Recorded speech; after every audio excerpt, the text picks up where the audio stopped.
Hi hello నమస్తే welcome to cues. నేను మీ సిద్ధగౌన సుదర్శన్. ఇక మనము శనార్థి తెలంగాణలో ఒక ప్రత్యేక కథనం వేసుకున్నాం. ధమ్కీల దందాల రెడ్డి అని చెప్పేసి శివారు ప్రాంతాల లక్ష్యం, మున్సిపల్ ఆఫీసర్లే టార్గెట్ అని చెప్పేసి ఏసీబీ ఈయననే, తర్వాత ఈయననే ఏది సీఎం మా దోస్తు, సీఎం మా ఫ్రెండు, లేకపోతే ఇంకా గుత్తా సుఖేందర్ రెడ్డి, మేము పాలోళ్ళం, మేమిద్దరం బాగా అన్నదమ్ములం, ఇట్లా రకరకాలుగా చెప్పేసి ఇక్కడ ఆఫీసర్లని అంటే శంషాబాద్, తర్వాత ఇక్కడ చుట్టుపక్కల ఉంటాయి కదా సిటీ సరౌండింగ్లో ఉన్నటువంటి ఆఫీసర్లు ఎవరైతే ఉంటారో వాళ్ళ ఆఫీసర్లందరినీ కూడా బెదిరించడం. బడంగ్పేట్, మీర్పేట్, శంషాబాద్, వనస్థలిపురం ప్రాంతాల్లో సెటిల్మెంట్లు పదుల సంఖ్యలో కాదు యాక్చువల్గా, ఈ పదుల సంఖ్యలో అని చెప్పేసి మనం అనుకున్నాం. యాక్చువల్గా ఈయన మళ్ళీ మొత్తం బయటకు తీస్తూ ఉంటే కొన్ని వందల సంఖ్యలో బాధితులు మన దగ్గరికి వస్తూ ఉన్నారు, క్యూన్యూస్ని ఆశ్రయిస్తూ ఉన్నారు. ఇదంతా ఆశ్రయించుడు ఒక పక్క, ఇదంతా ఒక లెక్క. ఇదంతా కూడా అంటే ఆఫీసర్ని బెదిరించుడు, తర్వాత మేము ఇట్లా అని చెప్పుడు, తర్వాత ఎవరైనా బిల్డింగ్ కడుతుంటే ఆ బిల్డింగ్ కాడికి పోడు, ఇదంతా చేసుడు, ఇదొక లెక్క. తర్వాత కబ్జాలు పెట్టుడు, ఇవన్నీ కూడా అదో లెక్క. ఆ లెక్క అంతా వదిలిపెడితే తర్వాత సొంత అన్ననే, ఈయన పేరు ఏం పేరు, ఈ ధమ్కీల రెడ్డి పేరు గుత్తా ప్రభాకర్ రెడ్డి. ఈయన ఇంకో ఫౌండేషన్ పెట్టుకొని ఇదంతా కూడా కథ చేసిండు. కానీ అదంతా ఉట్టిదే లెక్క. కాకపోతే ఏంటంటే ఈ ధమ్కీలు ఇవ్వడం, తర్వాత అందరినీ మోసం చేయడం, ఇదివరకు ఐబీ పెట్టుకొని ఇదంతా కూడా మోసం చేస్తూ ఉన్నాడు.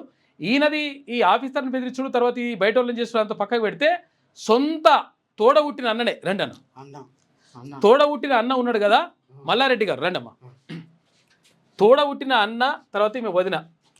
ఎవరు? ఈ ప్రభాకర్ రెడ్డి ఉన్నాడు కదా, ఈ ప్రభాకర్ రెడ్డి వాళ్ళ సొంత అన్న, తర్వాత వదిన. ఈయన ఏం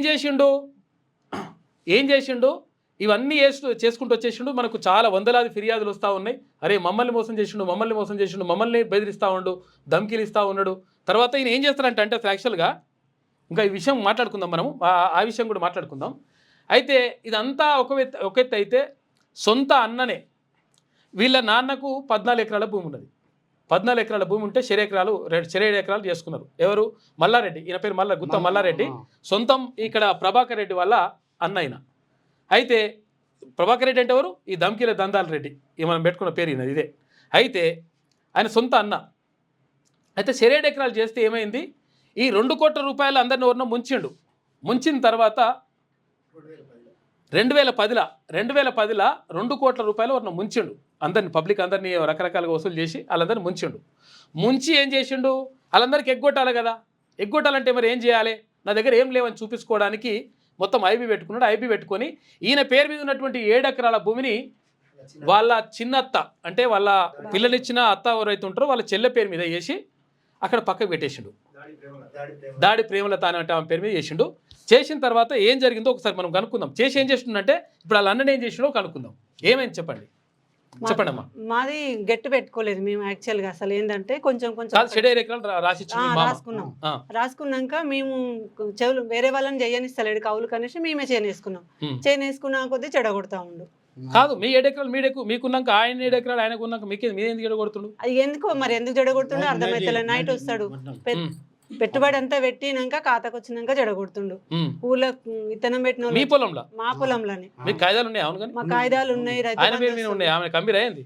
ఎవరి పేరు మీద? ఆయన ప్రభాకర్ రెడ్డికి ఏమైనా అమ్మిరా? మేమేం అమ్మలేదు కదా, మీ పేరు మీద ఉన్నది. మా సార్ పేరు మీదనే ఉంది. రండి, ఓకే రండి. ఇక మల్లారెడ్డి, ఇప్పుడు మల్లారెడ్డి ఏమో సొంత అన్న, ఎవరికి? ధమ్కీల రెడ్డికి సొంత అన్న. ఆయన పాపం ఈయననే మోసం చేసి ఈయనకు 7 ఎకరాలు, ఆయనకి 7 ఎకరాలు ఉంటే ఆయన 7 ఎకరాలు వాళ్ళ చిన్నత పేరు మీద రాసుకొని, ఆ తర్వాత ఈయన 7 ఎకరాలు, ఈయన పాపం 2 బిడ్డలు, 2 కూతుర్లు ఈయనకు, ఈయన 7 ఎకరాలని మొత్తం ఆ పంట వేసుకుంటే పంట ఎడగొడుతున్నాడు. అంతేనమ్మా? ఈయన బాగాలేనప్పటి నుంచి నన్ను ఇట్లా చేస్తుండే. ఆయనకు పాపం పక్షవాతం వచ్చింది, బాగాలేదు. మేమైతే ఎంత కష్టపడమో ఇక మాకే తెలుసా కష్టం. ఎందుకంటే తెల్లారు లేస్తే వాళ్ళు ఏంటంటే పాపము ఆ భూమిని నమ్ముకొని బతుకుతారు. ఆ భూమిలో పత్తి వేసుకొని తర్వాత మొత్తం తెల్లారు లేస్తే దాంట్లోనే ఆ పొలంలోనే ఉంటారు. పొలంలో మొత్తం వాళ్ళ జీవనాధారం అంతా కూడా అదే. తర్వాత 2 బిడ్డలు ఉన్నారు. ఆ 2 బిడ్డలు అంతా కూడా మొత్తం కూడా ఇక ఆ భూమిని నమ్ముకొని బతుకుతున్నటువంటి వ్యక్తులు వాళ్ళు. 2 ఎకరాల భూమి ఏమో ఇక్కడ సంస్థాన నారాయణపురంలో, తర్వాత 3 ఎకరాల భూమి ఏమో 5 ఎకరాలు 7 ఎకరాలు మొత్తము 5 ఎకరాల భూమి ఏమో ఇక్కడ మునుగోడు జిల్లాలో, మునుగోడు మండలంలో 2 చోట్ల ఉండే. చెప్పండి ఏం జరిగింది? వీళ్ళ నాన్న దగ్గర నుంచి ఇద్దరికి వీళ్ళ నాన్న దగ్గర నుంచి ఇద్దరికి 7 ఎకరాలు వచ్చిందన్న. ఓకే వచ్చిన తర్వాత కృష్ణాపురం కిందికి 4 ఎకరాలు 36 గుంటలు సొంత అన్ననేనా? సొంతం అన్న. ఓకే ఆ, ఆయన సొంతం అన్న. సొంతం అన్న. ఓకే వీళ్ళ నాన్న పేరు పిచ్చిరెడ్డి, గుత్త పిచ్చిరెడ్డి. ఓకే అయితే ఇద్దరికి సమానం భూమి ఎక్కింది. 4 ఎకరాల 36 గుంటలు ఒక దగ్గర, 4 ఎకరాల 36 గుంటలు ఇద్దరికి సమానం ఎక్కింది. గుజ్జ కిందకి మళ్ళీ 2 ఎకరాలు 2 ఎకరాలు ఇద్దరికి మళ్ళీ అది కూడా సమానం ఎక్కింది. అయితే ఇప్పుడు ఏమైందంటే ఆయన 2007లో ల్యాండ్ ఇద్దరికి 2007 ఎక్కింది. 2010లో ఆయన ఐపీ పెట్టుకున్నాడు అప్పులు చేసి. ఓకే ఐపీ పెట్టుకున్నప్పుడు ఈయన ఈ గుత్త ప్రభాకర్ రెడ్డి, పెట్టుకున్నాడు దంకిల్ రెడ్డి. దంకిల్ రెడ్డి ఐపీ పెట్టుకొని వాళ్ళ అదే ఊర్లో వాళ్ళ చిన్నత్త ఉంటది, దాడి ప్రేమలత అని. ఓకే. ఆమె పేరు మీదకి సేఫ్ సైడ్ కి భూమి అంతా ఆమె పేరు మీద ట్రాన్స్ఫర్ చేసిండు. ఎందుకంటే ఇప్పుడు ఈ అప్పున్న వాళ్ళందరూ చూస్తారు కదా. భూమి రాసియాల్సి వస్తారా? అట్లా. అంతేనా? అవును. ఓకే అయితే అది చేసిండు. చేసిన తర్వాత ఎప్పుడైతే మా మామకు పెరాలసిస్ వచ్చిందో, పెరాలసిస్ వచ్చినప్పుడు ఇక ఇద్దరు ఆడపిల్ల మల్లారెడ్డి గారికి పిల్లలు పెరాలసిస్ వచ్చింది. ఇక ఇద్దరు ఆడపిల్లలే. ఇక మందికి అంటే అల్లుళ్ళకి ఎందుకు ఇవ్వాలని చెప్పేసి ఇస్తేనేమో 2 ఎకరాల భూమి అని, లేదంటే కేసు వేస్తా అని చెప్పేసి వస్తుండు చేయను. ఇప్పుడు 4 సంవత్సరాల నుంచి 5 సార్లు జడగొచ్చాడు. భూమి ఎందుకు ఇవ్వాలి? ఏం చెప్తలేరు, కారణం ఏం చెప్తారు? కాదమ్మా, ఇప్పుడు నేను ఏమంటున్నా, మీకు 7 ఎకరాలు ఆయనకి 7 ఎకరాలు సమాన వాటా తీసుకున్నారు, అయిపోయింది. ఆయన వాటా అయిపోయింది లెక్క.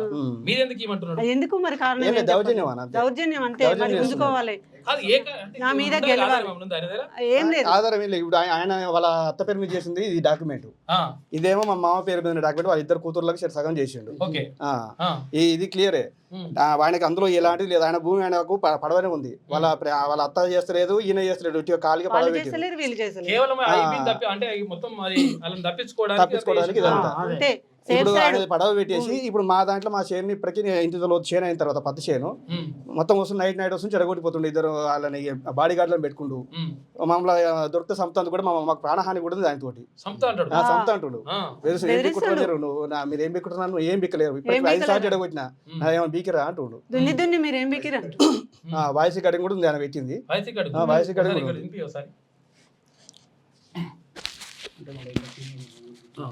ఓకే. అంటే ఇష్టం వచ్చినట్టుగా ఇక ధమ్కీలు ఇవ్వడం, తర్వాత ఇవన్నీ చేయడం. అయితే ఇదంతా ఎట్లా చేస్తానంటే అంటే ఈయన ఒక కథ ఉన్నది ఈయనది. ఇంకా విషయం ఏంటంటే ఇవన్నీ చూపిస్తాడు. అయితే ఎట్లా ధమ్కీలు ఇస్తాడు, తర్వాత ఎట్లా పబ్లిక్ని బెదిరిస్తాడంటే ఇగో ఇది చూస్తాడు. ఇవే చూస్తాడా? ఇంకొకటి మనం పోలీస్ స్టేషన్ పోయి కంప్లైంట్ ఇస్తాం కదా. అవును. కంప్లైంట్ ఇస్తే ఎస్ఐ గారికి ఇట్లాంటి ఫోటోలు పంపిస్తాడు. ఫోటోలు పంపించి ఎస్ఐ గారి మీద మానవ హక్కుల సంఘటన బెదిరిస్తుంది ఎస్ఐ గారి మీద కంప్లైంట్ లెటర్ పెట్టిండు. డిఎస్పీ గారిని కలిసి డిఎస్పీ గారి మీద కంప్లైంట్ ఇచ్చాడు. మేము ఎవరిని కలిసామో వాళ్ళకి లెటర్ పోతుంది. జస్ట్ ఆయనకు ఫోన్ చేయడం, వాళ్ళు ఫోన్ చేసినందుకు నన్ను బెదిరిస్తున్నారని చేస్తాడు. అంటే అధికారులను కూడా ఇట్లా బెదిరిస్తాడు. అధికారులే బెదిరించి ఈయన బెదిరిస్తున్నట్టు మళ్ళీ. ఈ మన మున్సిపల్ ఆఫీసర్లు, హైదరాబాద్ లేదా మున్సిపల్ ఆఫీసర్లు, రోడ్డు కాంట్రాక్టర్లు 100 కొద్ది బాధితులు బాధితున్నారు. చిన్న చిన్న హోటల్స్, రెస్టారెంట్ కూడా బెదిరిస్తుండవు. కొంచెం ఒకటి జరగండి. ఏమైందంటే ఇగో రేవంత్ రెడ్డి నాకు చాలా దగ్గర అని చెప్పేసి ఇవి చూపిస్తారట. ఇగో ఇట్లా ఇటువంటి ఫోటోలు చూపిస్తాడు ఆయన దగ్గర. ఇప్పుడు రేవంత్ రెడ్డి గారికి పాపం ఏంటంటే విషయం ఏంటంటే ఎవరైనా కానీ ఫోటోలు దిగుతా అంటే, ప్రముఖులు ఎవరైనా కానీ ఫోటోలు దిగుతా అంటే సరే దిగురు అని చెప్పేసి అంటారు. అవి ఈ ఫోటోలు చూపిస్తారంట. ఇక ఇట్లా ఇగో ఇట్లా ఎవరి దగ్గర ఉంటే వాళ్ళ దగ్గర పోయి ఇట్లా ఇట్లా చూసినట్టు చేస్తాడు. ఫోటో కొట్టుకుంటాడు. ఫోటో కొట్టుకుంటాడు. ఫోటో కొట్టుకొని ఇగో ఈ కథ అన్నట్టు ఏడ పోయి పక్కన నిలబడతాడు. ఇట్లా ఇగో ఇట్లా అందరితోటి, ఇగో బట్టి విక్రమార్కతోటి, ఇగో ఎవరితోనైనా ఇట్లా ఫోటోలు దిగుతాడు. ఇట్లా ఇట్లా చేసినట్టుగా, తర్వాత వాళ్ళు బాగా క్లోజ్ అయినట్టుగా, తర్వాత ఈయన ఏం చెప్తా వాళ్ళు ఇంటర్ అన్నట్టుగా, ఇదంతా కూడా మొత్తము ఈ ఫోటోలతోనే అంత మేనేజ్మెంట్ అంతా కూడా. ఇదే విషయం ఏంటంటే యాక్చువల్గా ఇగో ఇప్పుడు పొన్నం ప్రభాకర్ ఏమో ఆయన వేరేతో మాట్లాడుతూ ధన్మని ఇట్లా చేయి పట్టుకుంటు చూసుకొని వస్తారు. అర్థమైతే చూడరు వస్తారు మీరు. ఆయన వేరే సైడ్ మాట్లాడుతుంటే ధన్మని ఇట్లా పోయి చేయి పట్టుకుంటూ ధన్మని ఫోటో కొట్టించుకున్నాడు. కొట్టించుకొని ఊర్లో ఇల్లు కూడా ధ్వంసం చేసిండు. కరెంటు మీటరు, నీళ్ళ ట్యాంకు, సిలిండర్, స్టవ్ కూడా ఎత్తుకొని పోయింది. మొత్తం ఇంట్లో వండుకొని తినొద్దు, వీళ్ళు ఊర్లు ఉండొద్దు, వీళ్ళకి కూలోళ్ళని బెదిరించిండు. మా ఊరు కూలోళ్ళు వస్తే పాపం పై ఇదేం మనిషి, అసలు మనిషేనా అసలు? కూలోళ్ళని బెదిరించిండు. నేను ఏమంటున్నా, ఇప్పుడు వేరే వాళ్ళని మోసం చేసిండు, ధమ్కీలు ఇచ్చిండు, తర్వాత ఇదంతా ఒకటి. సరే ఇప్పుడు కొంతమంది లంగాలు దొంగలు ఇవి చేస్తుంటారు, అది వేరు. కానీ సొంత అన్న కదా, సొంత అన్న సొంత వదిన, అమ్మాయికి ఇద్దరు ఆడపిల్లలు. మళ్ళా బాలేదు కదా, ఆరోగ్యం బాలేదు కదా. మళ్ళీ ఇంకోటి ఏంటంటే మల్లారెడ్డి గారికి పెరాలసిస్ వచ్చింది. పాపం పెరాలసిస్ వచ్చి ఆయన బాధపడుతుంది. బాలేదు కదా, మొత్తం భూమిని నమ్ముకొని బతుకుతున్న పాపము పేదరెడ్డిలు వాళ్ళు. అటువంటి పరిస్థితి ఉన్న వాళ్ళని ఇగో ఇటువంటి ధమ్కీలు ఇచ్చాడు. ఇగో ఇటువంటి ఫోటోలు దిగుతాడు. ఇక ఫోటోలు దిగి ఇంకో ఇట్లా ఏడు అవకాశం ఉంటాడు పోయి దాన్ని ఇట్లా ఇచ్చి ఫోటో దిగి వస్తాడు. అది అని చేసే పని పబ్లిక్. ఇగో చూసినావు, ఇగో 7 అవకాశం ఉంటాడు. ఇగో ఈయన మీద ఎఫ్ఐఆర్లు మామూలు ఎఫ్ఐఆర్ కాలే ఈయన మీద. 2013లో ఒక మహిళ భర్త లేడు, ఉమ్, ఆమెది ప్లాట్ కబ్జా చేసి అల్కపురి మన ఉమ్, హరిపురి కాలనీ హరిపురి కాలనీలో ఉమ్, కబ్జా చేసి ఆమెని ఒక జిల్లా కోర్టులో వేసిండు. ఉమ్, ఉమ్, ఆ జిల్లా కోర్టులో ఆమెకు ఫేవర్గా వచ్చింది. ఆ, అది కొట్టేసిన తర్వాత మళ్ళీ హైకోర్టులో వేసిండు. ఓకే. హైకోర్టులో కొట్టేసిన తర్వాత ఇప్పుడు మళ్ళీ సుప్రీం కోర్టులో వేసిండు. ఉమ్. ఆమెని అమ్ముకోకుండా ప్లాట్ అమ్ముకోకుండా దాన్ని అట్లా హోల్డ్ లో పెడుతున్నాడు. ఏమైతుందంటే అసలు యాక్చువల్ గా అంటే ఇందులో ఇస్తేనేమో చేసేది పైసలు ఏముంటది? సెటిల్మెంట్ పైసలు ఇవ్వాలి. కానీ విషయం ఏంటంటే ఇక్కడ ఏం జరుగుతుందంటే ఇప్పుడు ఆ బాగా ఇబ్బంది పెడుతున్నారు అనుకో. ఇప్పుడు ఏమైతుంది, ఈ కోర్టు నుంచి ఆ కోర్టు, ఆ కోర్టు నుంచి ఈ కోర్టు, ఇప్పుడు మనకేమో మన పనులు మనకు ఉంటాయి. అవును. ఈ కోర్టులన్నీ తిరుగుడు ఎందుకని చెప్పేసి ఏదో ఒక రకంగా సెటిల్మెంట్ సెటిల్మెంట్ చేసుకోవడానికి. ఇగో ఈయన కథ ఇట్లుంటుంది అట్ల లెక్క. ఇగో ఈ ఎఫ్ఐఆర్లు ఇట్లుంటే ఇగో కింద చూడు ఇవన్నీ మొత్తం 14 కేసులు ఉన్నాయన్న. ఇగో ఇది డౌన్లోడ్ ఉన్నాయి ఆల్రెడీ. డౌన్లోడ్ ఇగో ఇవన్నీ మునుగోడు పోలీస్ స్టేషన్ లో పెట్టిన కేసు 2020. 2020 ఇదేమో ఈత చెట్లు మన గవర్నమెంట్ ల్యాండ్ కబ్జా చేసి గౌడ్స్ ఈత చెట్లు కూలగొడితే కేసు అయింది. జైలు కూడా పోయొచ్చు దీని మీద. జైలు కూడా పోయొచ్చు. చూడరు ఎట్లున్నది లెక్క అనేది. ఇగో ఇదో కేసు ఇది మాది 2022 అన్న సొంత అన్న పెట్టిన కేసు ఇది. 3 సంవత్సరాలలో 5 సార్లు జడగొట్టించాను. 5 సార్లు ఎడగొట్టిండు. 5 సార్లు జడగొట్టించాను. అయితే ఏం చేస్తారంటే ఈయన ఏం చేస్తారు తెలుసా, పంట మొత్తం అయ్యేదాకా చూస్తాడు. పంట మొత్తం కష్టపడి మొత్తం అన్ని చేసుకొని మొత్తం పంట వంటించి తర్వాత ఇత్తనాలు వేసేసి దానికి మందు కొట్టి మొత్తం అంతా వేసి అయితే అది కలుపు తీసి తర్వాత కూలోళ్ళని పెట్టి రకరకాలుగా ఎరువులు వేసి అంతా వేసి పంటను పెద్ద చేసి ఇక పత్తి చేతికి వస్తుంది, ఇక పంట చేతికి వస్తున్న టైంకి వచ్చిపోయి రాత్రికి రాత్రే ట్రాక్టర్లు పెట్టేసి మొత్తం ఆ పంటనంతా నాశనం చేస్తాడు. నిజంగా ఒక ఇంత పాపాత్ముడు కూడా ఉంటారు నిజంగా చెప్పాలంటే. ఎందుకంటే పంటని 6 నెలలు కష్టపడితే పాపం ఆయన మళ్ళీ ఇంకోటి పెరాలసిస్ వచ్చింది ఆయన. అటువంటి వాళ్ళు మొత్తం కూడా భూమిని నమ్ముకున్నటువంటి బతుకులు వాళ్ళని అంత కష్టపడి చేస్తే లాస్ట్కి వస్తే ఒక్కరోజు వచ్చి ఇట్లా కథం చేసిపోతాడు. ఈయనకి ఏంటంటే ఇప్పుడు ఏంటంటే ఈ 7 ఎకరాలు ఈయన తీసుకోవంగా మళ్ళీ ఈ 7 ఎకరాల ఇప్పుడు అన్నకి అన్నకు 7 ఎకరాలు మళ్ళీ అందులో భాగం కావాలని 3 భాగాల ఆడపిల్లకు ఒక భాగం మళ్ళీ చూసుకో. ఇగో ఇట్లున్నది కథ అయినది. ఆయన భాగం ఏమో బరాబర్ వాళ్ళ అత్త చిన్నత్త పేరు మీద పెట్టిండు. అది కథ మంచిగా ఉండాలి, సేఫ్టీగా ఉండాలి. ఇప్పుడు ఈయన భాగంకి వచ్చింది లెక్క. పెట్టండి. 2 సార్లు పోయినావు. ఒకటే పెడుతున్నావు పెట్టి పెద్దోళ్ళు మాత్రం చూడాలి మాటలు చేస్తావురా. దున్ని ఏందిరా ఎన్నిసార్లు జడగొట్టా, ఏం చేసినవురా పత్తి నీ పనికిరానికి వెళ్ళింది. మళ్ళీ ఇంకోసారి పెట్టరాదు కుదరదు దానికి వచ్చి 2 సార్లు పోయినావు. నీ అమ్మ పాలతో గొల్లింది. ఒకటే పెడుతున్నావు ఏందిరా పెట్టి ఏం పెట్టుకుంటావురా, నువ్వు ఏం చేస్తావురా. దున్ని ఏందిరా ఎన్నిసార్లు జడగొట్టా, ఏం చేసినవురా పత్తి నీ పనికిరానికి వెళ్ళింది. అర్థమైంది కదా. యాక్చువల్ పెద్దోళ్ళు వినాలి. ఇది విషయం ఏంటంటే నేను ఇన్నిసార్లు ఎడగొట్టండి పత్తి చేను మొత్తం అంతా అయిపోయిన తర్వాత ఇన్నిసార్లు ఎడగొట్టా ఏం చేస్తావురా, ఎవడేం పిక్తారు అన్నట్టు ఇటువంటి మాటలు ఉంటాయి అన్నమాట లెక్క. ఈ కథ ఇది మనోడు దమ్కిలేరెడ్డికి సంబంధించి ఇంకా చాలా మంది బాధితున్నారు. ఇంకెక్కడ ఇప్పుడు ఇక్కడ ఎవరు వనశ్రీపురం ఎల్బీ నగర్ బడంగ్పేట మీర్పేట శంషాబాద్ ఈ ఏరియాలు మొత్తం చాలా మందిని కొత్తగా ఇండ్లు కట్టే వాళ్ళని హోటల్స్ రెస్టారెంట్ వాళ్ళని వీళ్ళందరినీ బెదిరిస్తున్నాడు అన్న. ఇప్పుడు వేరే వాళ్ళు చెప్తే అసలు వేరే అనుకోవచ్చు. రోడ్డు కాంట్రాక్టర్లని 2010 సాంబశివుడు ఉన్నాడు కదా, సాంబశివుడు ఆయన పేరు చెప్పుకొని ఈ అప్పులన్నీ ఎగరగొట్టుకుండు. తర్వాత ఈ భూమి ఏమో వాళ్ళ అత్త పేరు మీద చిన్నత్త పేరు మీద రాశాడు. ఇక తర్వాత ఇప్పుడేమో సొంత అన్నకే పెట్టిండే సార్. ఇప్పుడు ఇక ఇటువంటి ఆ దమ్కిలేరెడ్డిని ఏం చేస్తే మంచిగుంటుంది యాక్చువల్గా. విషయం ఏంటంటే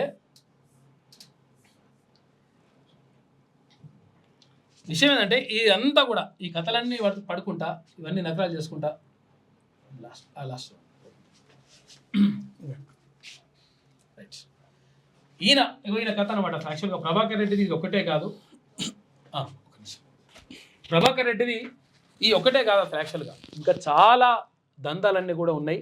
చాలా విషయాలు చాలా మందిని ధమ్కిలు ఇవ్వడం సొంతని. ఇప్పుడు ఏంటంటే బయట వాళ్ళను వేసిండో తర్వాత ఏం చేసిండో అంటే ఓ రకంగా అనుకోవచ్చు, కానీ సొంత అన్ననే సొంతం తోడబుట్టిన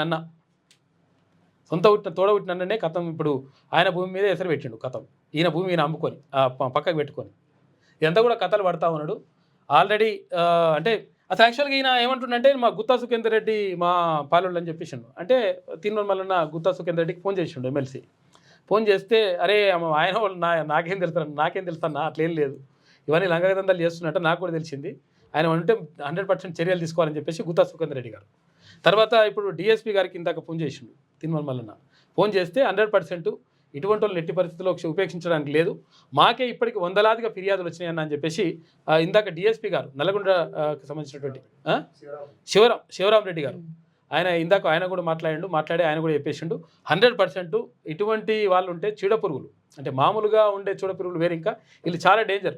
ఎందుకంటే ఇంట్లోనే ఇంకేనేమంటాడంటే ఇక తీన్ మళ్ళీ ఏం చేస్తాడు నాకు, తర్వాత అట్లేం చేస్తాడు, ఆఫీసర్ నేను బెదిరించిన సూపియల్నా నేను ఇట్లా ఈయన ఏమంటాడు, వాళ్ళు ఏమంటాడమ్మా, ఇంకా ఏమంటాడమ్మా, ఏం చేస్తారు నేను 4 సార్లు చేంజ్ చేయడగొడితే మీరు ఏం చేసిర్రు దున్ని అని అంటుండు. ఇంకా మీరు ఆడికి పోయిర్రు ఈడికి పోయిర్రు ఏం చేస్తారు ఎవరేం చేస్తారు అని బెదిరిస్తారు.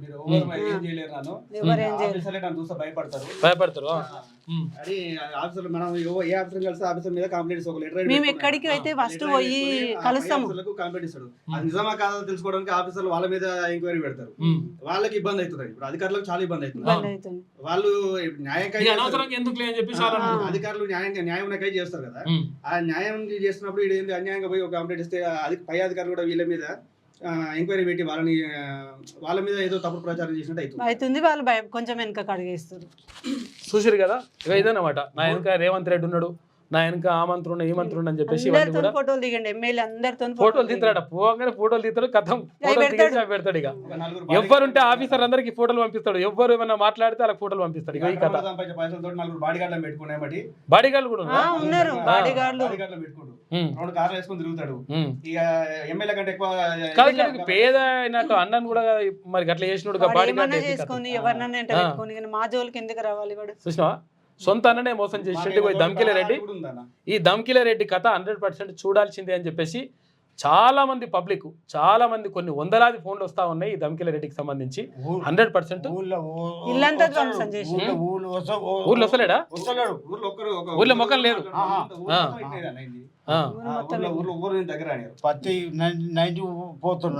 అంతే, మోసపోతురు వీని వలన. ట్రాక్టర్ మీద కేసు పెడతాం కదా, కేసు పెట్టిన ఒక 6 నెలలు ఎక్కువ పైసలు ఇస్తా అని చెప్పి మా బయట తీసుకొస్తున్నాడు. ఒకసారి ఇతనాలు ఫెయిల్ అయినాయి, లేకపోతే అబద్ధం చెప్తాడు, మొత్తం నైట్ వస్తాడు. తీసుకొస్తుండు. వాళ్ళని చెడగొట్టిన తర్వాత వాళ్ళ పేరు మళ్ళీ ఈడే పోలీస్ స్టేషన్ లో వచ్చి వీడే చెప్తాడు. వాళ్ళ మీద అన్యాయంగా వాళ్ళ మీద కేసు అవుతుంది. వాళ్ళు ఇరుక్కుంటున్నారు పాపం. ఫస్ట్ సార్ ట్రాక్టర్ 6 నెలలు పోలీస్ స్టేషన్ లో ఉంది, సెకండ్ సార్ భరించలేక అలా పైన అదే కోట్ల డబ్బులు కట్టి విడుదల చేసుకుండు. ఈసారి ఇంకా ఏ ట్రాక్టర్ పట్టుకోలే ఇంకా పట్టుకరాలేదు. చూసారు కదా, ఇది దమ్కిల రెడ్డి కుత్త ప్రభాకర్ రెడ్డి కథ. అసలు యాక్చువల్గా ఈయన ఇంకా ఉల్టా మాట్లాడుతున్నాడు, ఇంకా సోషల్ మీడియా అది ఇస్తా ఇది ఇస్తా, ఏమి ఇచ్చినా ఏమైనా కానీ 100% పౌర నష్టం దావా చేస్తా, ఈ రకరకాలుగా ఇవన్నీ చేస్తున్నాడు. నీ నుంచి ఏం కాదు, గుర్తుపెట్టుకో, నీకు దమ్కీలు ఇచ్చుడు తప్ప దమ్కీలు ఎక్కడ ఇవ్వాలనో అక్కడ ఇచ్చినవి అయిపోయింది లెక్క. ఎందుకంటే ఒక స్థాయికి వచ్చేదాకా ఉంటుంది లెక్క. ఇప్పుడు ఆ స్థాయికి వచ్చేసింది.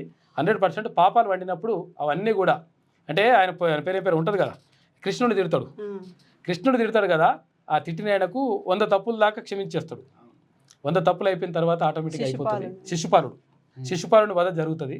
కాబట్టి నీ తప్పులు కూడా అన్నీ కూడా బయటకు అన్నీ వస్తున్నాయి. కాబట్టి 100% నువ్వు కూడా ఆ శ్రీకృష్ణ జన్మ స్థానానికి వెళ్ళేటువంటి అవకాశం చాలా దగ్గరలో ఉన్నది. అదే కాదు, ఇంకా నీ అన్ని కూడా ఆస్తులు బీస్తులు అన్నీ కూడా కథం అన్నీ కూడా బయటకు తీసుకొచ్చేటువంటి ప్రయత్నం కూడా 100% జరుగుతుంది. మొత్తం మేము ప్రత్యేకంగా తీసుకురావాల్సిన అవసరం లేదు. దానికి ఆల్రెడీ బాధితులే వస్తున్నారు. బాధితులు ఒక్కొక్కరు 100 మంది ఫోన్ చేస్తున్నారు. అరే ఏమై ఈ స్టోరీ వేసిన తర్వాత ఇంకెక్కువ మంది ఫోన్ చేస్తూ ఉన్నారు.